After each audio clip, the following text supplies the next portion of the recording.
When you hear the phrase literature of the road, or road novel, or road trip narrative, what's the first book that comes to mind? Don't think about it too hard. It's not a book you have to have liked or even read.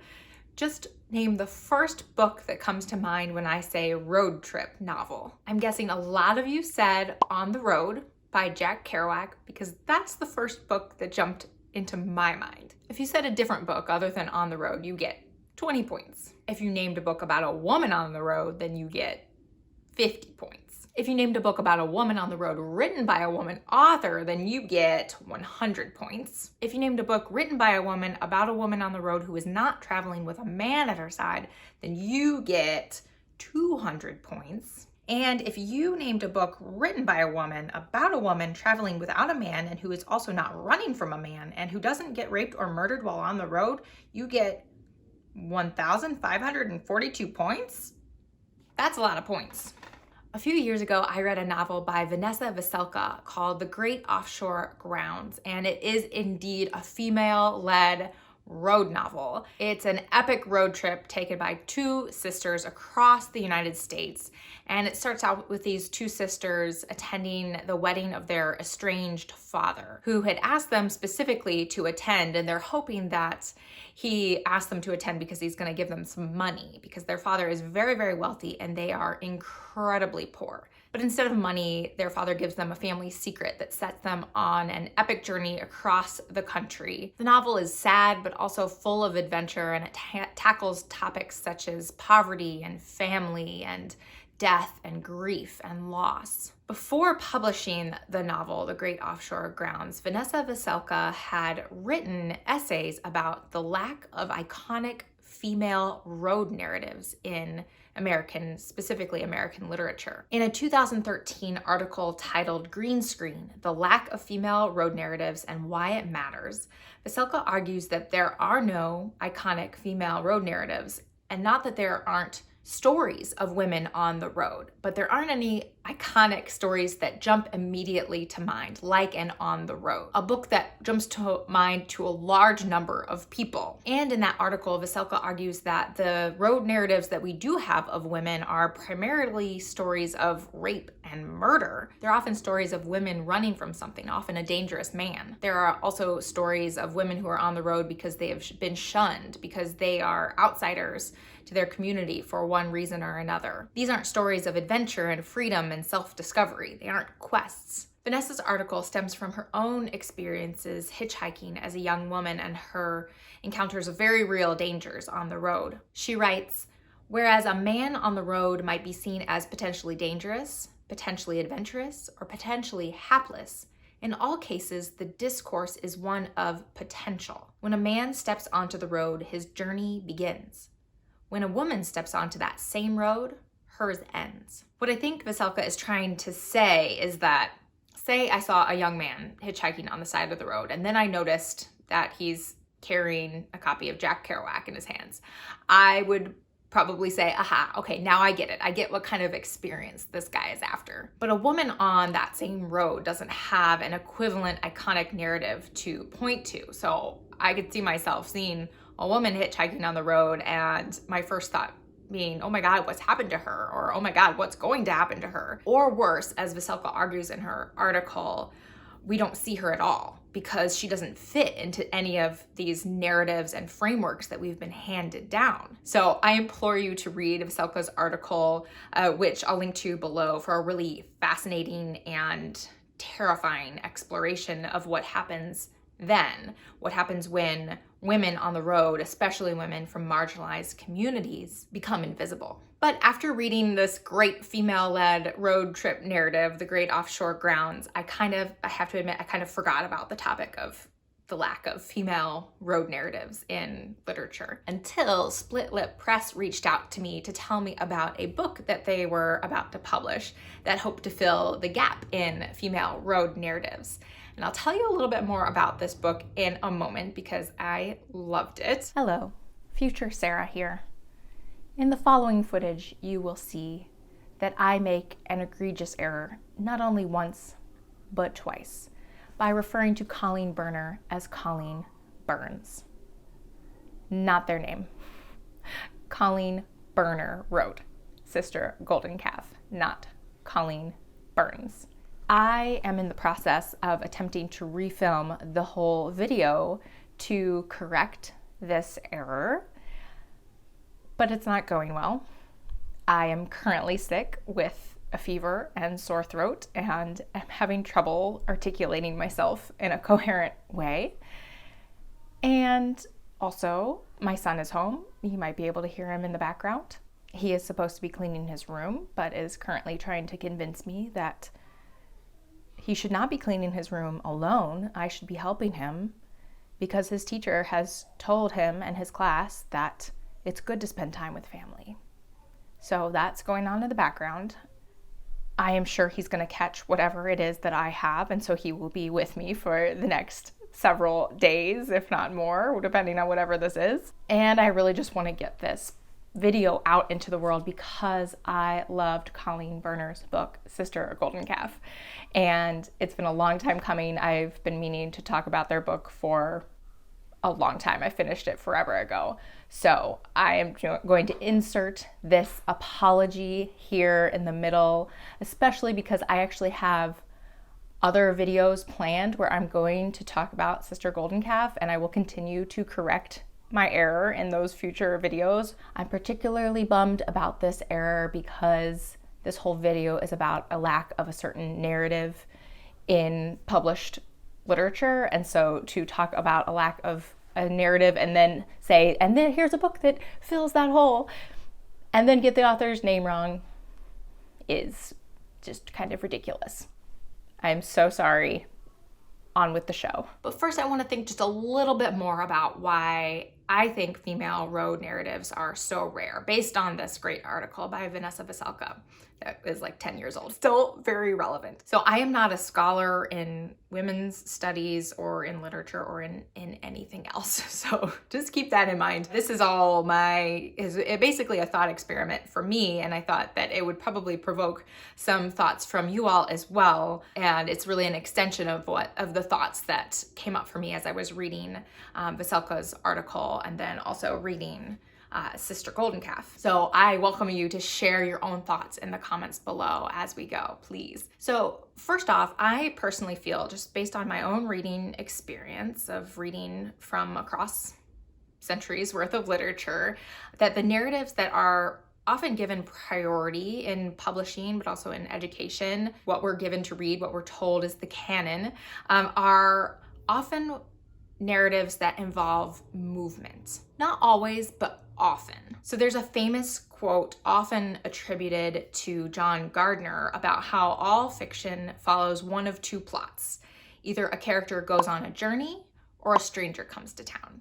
Again, I don't think that all fiction actually truly does follow these two plots, but it's a famous quote, and I think it's taken seriously by a lot of people. So both of those types of plots, if taken literally, someone going on a journey or a stranger coming to town, require movement from one place to another, and specifically require a person's movement from one place to another. For most of the very long history of the novel, women haven't exactly had the same kind of freedom of movement as men. Female roles in society are historically more restricted in movement. These restrictions stem from obligations of having to run a household to restrictions on the other kinds of work that women have generally been allowed or encouraged to do. And then also restrictions based on social expectations of what kind of movement out in the world is both proper and safe for women. There's really less opportunity for a woman to just get up and go,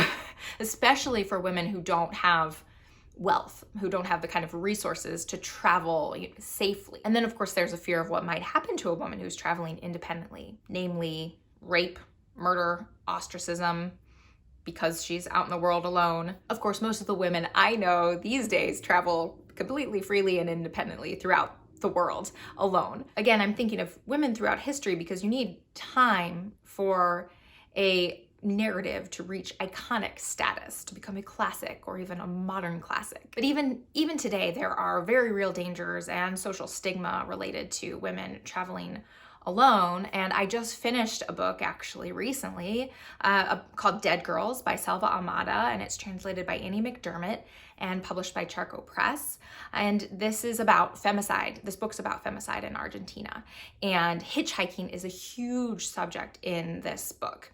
And Selva Almada describes her own harrowing experiences with hitchhiking as a young woman. And these are the stories in here that are about hitchhiking are all stories about women who don't have the resources to purchase what would be safe transportation. That's why they're out hitchhiking. And so it's really a luck of the draw of which women make it out alive. Veselka also points out that in some narratives, if a woman is out traveling alone or multiple women are out traveling alone, that perhaps there's a perception that something bad has already happened to her. Perhaps she is running from something. For example, Thelma and Louise, which is the only iconic female road narrative I could think of off the top of my head, is about attempted rape and fleeing violent men. And Thelma and Louise die at the end because they don't want to give up their freedom. They want to keep going right off a cliff. Women have, of course, been writing novels for just as long as men have. The first, what is often attributed as the first novel, is The Tale of Genji, which was written by a woman, Murasaki Shikibu. But generally, there have been expectations in the literary market about what kinds of stories from women get published, what kinds of stories from women get sold. And these are quite often stories that are set in a domestic space or a space close to home rather than a far-flung journey. So male authors have not only been free to sell their stories of adventure across physical space, but also, given Gardner's quote, these stories about movement have been defined as the good stories, the stories that are worthy of both critical and popular attention. So that is my long-winded exploration of why I think I can't think of any or many female road trip or quest narratives. There are, of course, out there tales of extraordinary journeys like Wild by Cheryl Strayed and Eat, Pray, Love by Elizabeth Gilbert that serve as examples. And I also have found a few lists online that have given more examples of female road trip narratives. So they are out there, but looking at a lot of those lists, I felt like most books were mostly about women who had the resources to travel safely alone, or they were stories about women traveling with men, like their brothers or their husbands, or they were about women who were fleeing men. So they weren't about women who were just on an adventure on their own. So that's the literary landscape that we're working with. Enter Sister Golden Calf by Colleen Burns. Sister Golden Calf is the story of two sisters on the road. Kit is the older sister and Gloria is the younger sister, and Gloria is our narrator. They have just lost their mother, who died in a tragic accident, and they set off on the road across New Mexico, presumably to spread their mother's ashes, but also they had this feeling of being really untethered after the death of their mother, and they just felt like they couldn't stay in the home that they shared. They, all three of them, both sisters and their mother, shared. So they just get in their car and go. The sisters make their living trading and selling mason jars, which to the untrained eye look like empty mason jars, but in fact are filled with what I'll describe as moments or essences. So they're jars filled with like the soul of an animal or the last breath of an animal as it dies, or the leftovers from stardust, or different feelings like longing that they capture like in a moment with each other, or even things like beginner's luck. They make their living selling and trading these jars from the trunk of their car. On their trip, they stop at a roadside museum where Gloria encounters the taxidermied leftovers remains. She encounters a taxidermied calf, which is the golden calf of the title, and becomes obsessed with this calf. And so what had been kind of an aimless wandering for the sisters turns into very much a quest that is related to this calf. I really loved this book. I loved the language. It is poetic but quirky. I don't know exactly how to describe it, but it's really beautiful. For example, she hands me a sandwich. A wind must have blown through while she was making it because the inside is gritty between my teeth. But I like feeling land in my mouth. And there's a lot of really beautiful thoughts about sisterhood, which I really loved. Usually a sister is someone you don't remember meeting. No A, this is B, B, this is A introduction. Just immediate presence and proximity from the time before memory. There-ness, an actual ingredient of your reality. Good luck knowing the world without them. I also really love the New Mexico environment and how it's described in this book, from the food to the people to the landscape, especially the landscape, but also especially the food. It's a slim book, but it feels so expansive. It feels like a whole desert highway is contained in here. It's almost like a Doctor Who TARDIS moment. It feels bigger on the inside. There are several elements in this novel that really stood out as almost like elements of the quintessential American road narrative. There's no destination defined. The length of the journey is rather undefined. They're just wandering freely through the desert landscape. There is a cast of delightfully oddball characters and strange encounters. There is a lot of beautiful description of the wide open road and a heavy focus on every car they encounter. Every single car you get the make, the model, and the color. And I feel like that is a very American road trip narrative right there. And finally, in this novel, there is this all-encompassing feeling of freedom of movement, the freedom to roam. And when I finished this novel, I started to really wonder what elements in it made that feeling of freedom to roam so palpable, that freedom of movement. What made it so striking? And that led me down a path of thinking about all of the characters that the sisters encounter in the novel and how open they are all about the sisters' kind of right to be roaming, and they don't really question why they're on the road. It's just a very accepting interaction in almost every single case. And so that got me to thinking about all these characters they encountered. I realized something pretty significant. There are no men in this book. Not a single one. Not a mention of a man, not an encounter with a man at the gas station or the restaurant. There are no male family members that are talked about. There's no fear of being on the road because of dangerous men that might be on the road. There is danger in the novel, but it's not from men. There are no men in this book. But this lack of men is not obvious. It is not called out at all. I didn't even notice it until I sat down to write the script for this video and started thinking, wait a minute.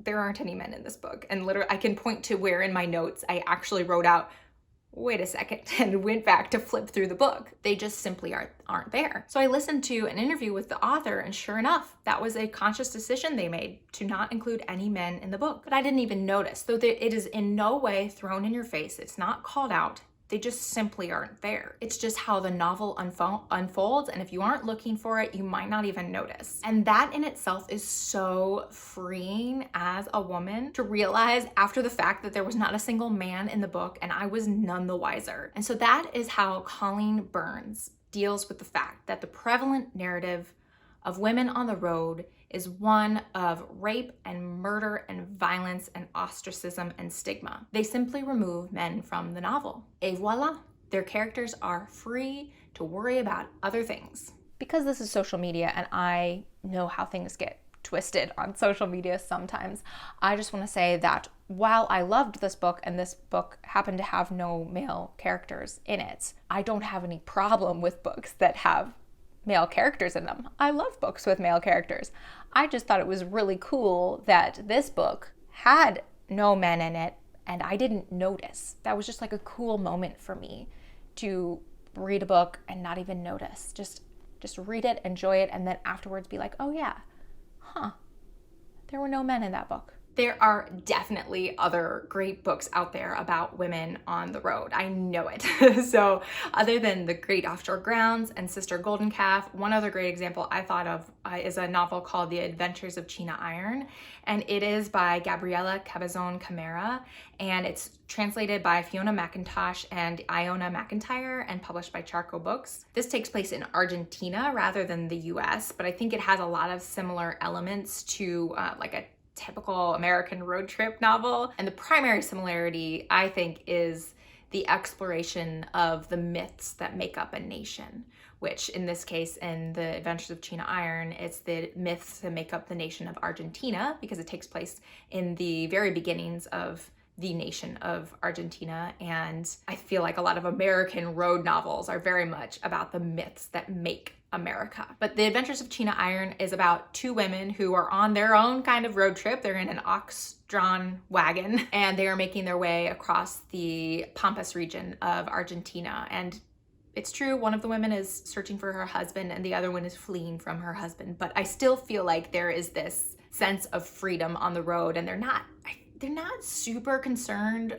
about the dangers posed by men on the road. And there's definitely this beautiful feeling of freedom of movement across the landscape that is in that novel. So I highly recommend that. It's from Charco Press. Did I say that? I know for sure that all of you watching have other examples in your back pocket. So please share what they are in the comments. But when you comment, please share whether the women in the book you're mentioning are accompanied by a man, or if they're running from something, or if they're on the road because they're shunned by society, or are they shunned by society because they're on the road? Do they have enough money to travel on the road in relative safety? So include that in your comments if you don't mind. And check out Split Lip Press too. They are an incredible small press. I have next on my list to read their most recent release, which is Holy American Burnout by Sean Enfield. And these are essays about race and education in America. I can't wait to read it. It is getting amazing reviews. I also have a nice stack of books that I'm working through from Split Lip Press. I often say that one of the great things about exploring the world of small presses is that so many of them are small enough to have a very focused mission or vision or vibe. And so if you find a publisher whose vibe matches your own, you are set. You have a go-to source for books that are almost guaranteed to thrill you.